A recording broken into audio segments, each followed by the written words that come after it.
Hello everyone, कैसे हैं आप सब। एक बार पुनः शिव कोचिंग क्लासेस पर स्वागत है बच्चों। शहडोल डिस्ट्रिक्ट का ये आपका सॉल्यूशन है और इसके पहले मैंने सागर डिस्ट्रिक्ट का करा दिया था, क्योंकि अलग अलग ज़िलों पर अलग अलग पेपर है बच्चों। आप लोग मैसेज ये मत किया करो भाई ये फर्जी है, ये गलत है। चीज़ें आपको मैं क्लियर कर देना चाहता हूँ कि मैं फर्जी चीज़ों पर बिलीव नहीं करता भाई। ये पेपर हर ज़िले में अलग अलग है, तो मेरा सोच यही रहता है कि मैक्सिमम क्वेश्चन का सॉल्यूशन करा दूँ। कारण है कि ये सारे जो क्वेश्चन हैं आपको बोर्ड एग्जाम के लिए काफ़ी हेल्पफुल होंगे। तो जितने भी त्रैमासिक के क्वेश्चन हैं, जितने भी जिलों का मिल सके उतना मैक्सिमम कोशिश करो कि आप लोग क्या करो, सोल्यूशन कर लो। तो चलिए शुरू करते हैं फटाफट। यहाँ पर बच्चों पहला जो प्रश्न है, 98 ग्राम H2SO4 में मोलों की संख्या क्या होगी। तो बच्चों आप लोग मोलों की संख्या कैसे निकालोगे, कितना अणु भार है और कितना उसका एक प्रकार से द्रव्यमान कितना दिया है। जैसे आपका 98 ग्राम है ना बच्चों, तो इसका ये मात्रा है और उसका आणविक द्रव्यमान कितना होगा, 98 होगा। तो 98/98 करेंगे तो 1 आ जाएगा, पहले का सेकेंड आंसर हो जाएगा। Fe2 पॉजिटिव में अयुग्मित इलेक्ट्रॉन की संख्या। बच्चों आप लोगों को पता है कि Fe का परमाणु क्रमांक होता है 26, जब 2 पॉजिटिव हो गया तो 24 हो गया, 24 हो गया बच्चों। ठीक है, अब 24 में आप लोगों को पूछा गया है कि अयुग्मित इलेक्ट्रॉन की संख्या कितनी है। तो यहाँ पर जो है 2 इलेक्ट्रॉन 4s में चला जाएगा और आपका बचेगा किसमें बच्चों, 3d में 4 इलेक्ट्रॉन बचेंगे। तो हम अयुग्मित यदि इलेक्ट्रॉन, केवल अयुग्मित की बात करें तो यहाँ पे 4 इलेक्ट्रॉन हो जाएंगे बच्चों। कितने, 4 इलेक्ट्रॉन। युग्मित मतलब जो युग्मित है उसकी हम बात ही नहीं करेंगे। विशिष्ट चालकता की इकाई बच्चों ओम इनवर्स सेंटीमीटर इनवर्स होता है। इसके बाद आगे देखिएगा, प्रथम संक्रमण श्रेणी में किसका विद्युत वाहक बल का मान धनात्मक होता है। तो कॉपर है बच्चों। किसी जलीय विलयन का क्वथनांक उच्चतम होता है, ऑप्शन नंबर 3 हो जाएगा। यहाँ पे बच्चों हेलोएल्केन है, हेलोएल्केन में कार्बन पर sp3 संकरण पाया जाता है बच्चों, sp3 संकरण पाया जाता है। आज इसका लेक्चर बनाया हूँ, कल तक आ जाएगा। आगे देखिए, एक आदर्श विलयन जो राउल्ट के नियम का पालन करता है। जंग का सूत्र है बच्चों Fe2O3 × XH2O, ये जंग का सूत्र है। एनोड पर होने वाली क्रिया बच्चों ऑक्सीकरण की क्रिया कहलाती है।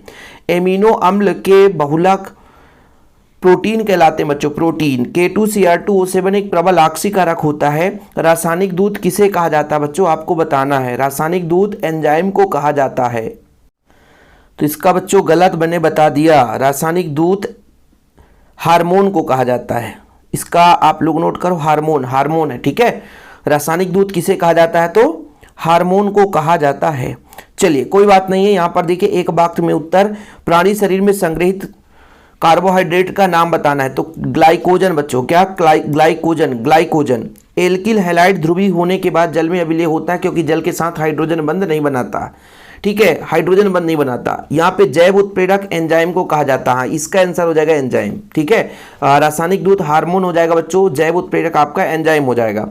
4f श्रेणी में तत्वों का समान इलेक्ट्रॉनिक विन्यास। ठीक है, 4f का समान इलेक्ट्रॉनिक विन्यास बताना बच्चों।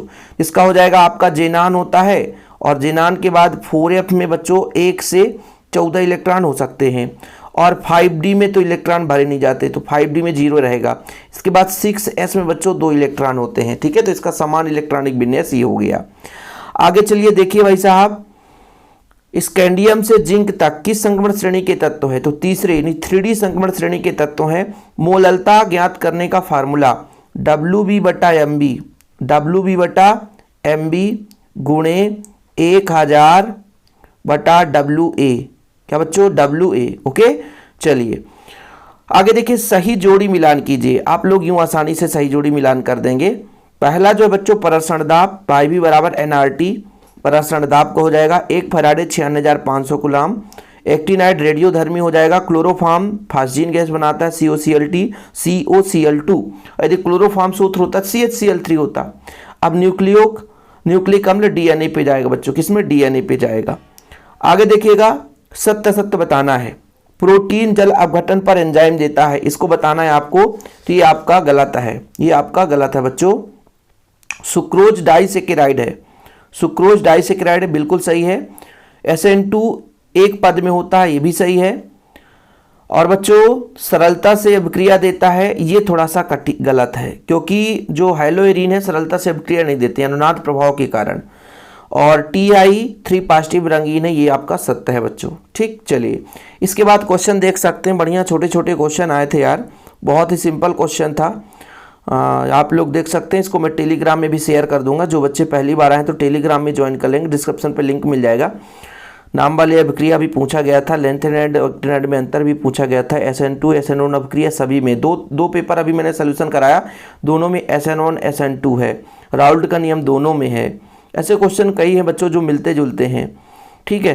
तो बहुत सारे क्वेश्चन मिलेंगे ही, क्योंकि आप लोगों को अब त्रैमासिक पेपर के बाद यही करना है कि जितना पेपर मिल सके, जैसे 4-5 पेपर तो मैं शेयर कर ही देता हूँ टेलीग्राम में, तो आप लोग डाउनलोड जरूर कर लेना। फिलहाल अभी के लिए इतना ही। जय हिंद, वंदे मातरम।